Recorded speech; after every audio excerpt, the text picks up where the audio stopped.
तो दोस्तों नमस्कार। आज हम आपके सामने कहानी लेके आए हैं सौपुरा ग्राम की शिक्षा देने वाली कहानी। जो दोस्तों पहली गलती की कहानी है। एक बार बहुत ही खुशहाल गांव सौपुरा था। वहां सभी लोग मिलजुल कर रहते थे। किसी के घर में भी चीज की कमी नहीं थी। सभी में प्यार था। किसी भी तरह की कलेश नहीं था। पास के गांव में चोर और उसका मित्र रहता था। चोर चोरी करता था परंतु उसका मित्र बहुत ही ईमानदार था।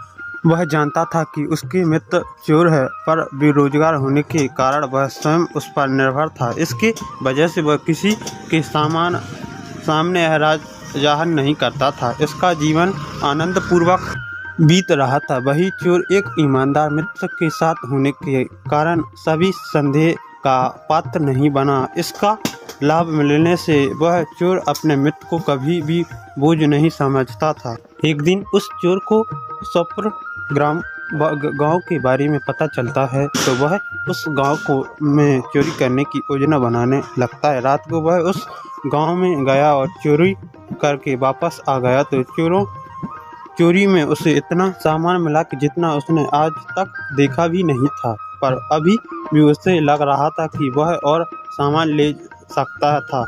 इसके बारे में उसने अपने मित्र से बात की पर उसने किसी भी प्रकार की सहायता से साफ इनकार कर दिया। उधर गांव में पहली बार चोरी की घटना होने के कारण यह खबर आगे की तरह फैल गई, आग की तरह फैल गई। प्यारे और सदाचार की भावना होने के कारण सब लोगों ने उस परिवार की सहायता की और उन्होंने दिलासा दिया। इस घटना के बाद सब चौकन्नित हो गए थे क्योंकि उन्होंने इस बात का पता था कि चोरी किसी बाहर के व्यक्ति ने की थी। अगले रात फिर चोर चोरी की योजना बना रहे थे। उस गांव में गए। अब खूब सामान चोरी कर लिया लेकिन पिछली बार की तरह अब भी उसके मन में यह कसक थी कि और सामान ले सकता हूँ, परंतु अपनी क्षमता के अनुसार ले सका। जैसे ही तैसे वह अपने घर पहुंचा। उसके मित्र देखा कि हैरान था कि 2 दिन से घर में अमूल्य सामान काफी मात्रा से आ रहा था। यह देखकर उसका मन बेईमानी होने लगा। घर मन दबाकर उसने कुछ कहा नहीं और सुपीरी के दोबारा चोरी की घटना हो जाने से गांव वालों में इस बात पर शर्मदायक महसूस कर रहा थे कि वो अपने गांव की सुरक्षा भी नहीं कर सकते हैं। तब उन्होंने गोपनीय ढंग से चोर को पकड़ने की योजना बनाई। अगले दिन चोर ने अपने मित्र पर साथ चलने का दबाव डाला और चोरी में मिलने वाली चीज़ों को बंटवारा की बात की तो उसके ईमान डोल गया और उसने साथ जाने को प्रस्ताव सहमत स्वीकार कर लिया।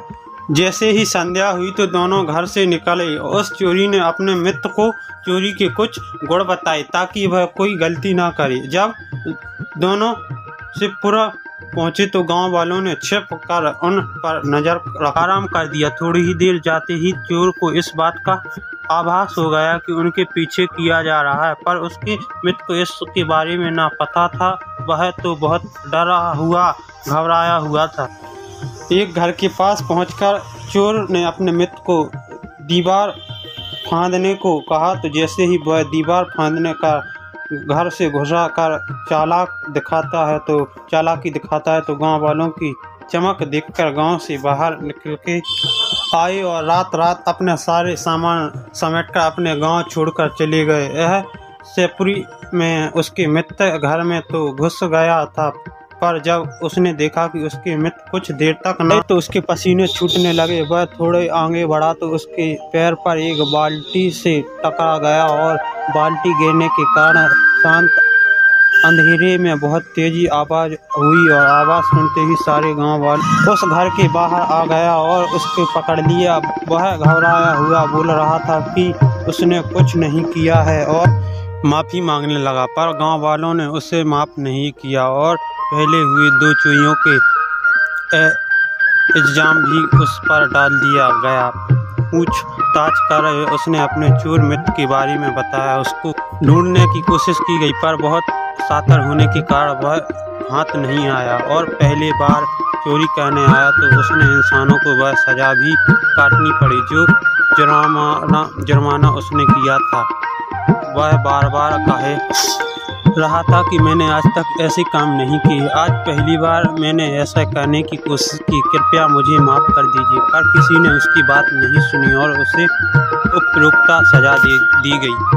यह प्रवृत्ति हम लोगों में भी होती है। हम भी जानते हैं कि हमारे आसपास कौन कौन सी गलती काम करती है, फिर भी हम उसका विरोध नहीं करते और ना ही उसकी जानकारी किसी को देते हैं, जो भविष्य में हमारे लिए खतरनाक साबित होता है। जब हम किसी व्यक्ति को कोई परेशानी होती है तो तब ही हम उसका विरोध करते हैं। ऐसे में इस बात का बहुत हमें आदेश रहता है कि हमें इंसाफ मिलेगा।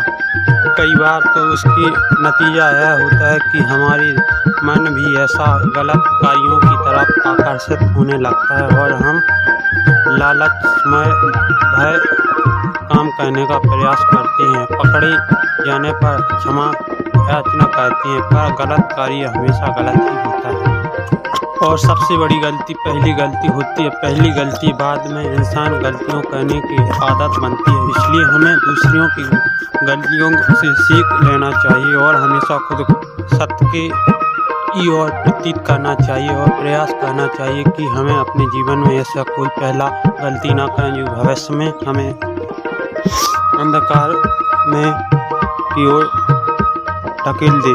दोस्तों, आप लोगों को हमारी कहानी सही लगी हो तो चैनल को सब्सक्राइब करें, बेल आइकन को दबाएं, जो भी नोटिफिकेशन आप तक पहुंच सकेगा। मिलते हैं अगले वीडियो में, तब तक के लिए जय हिंद जय भारत।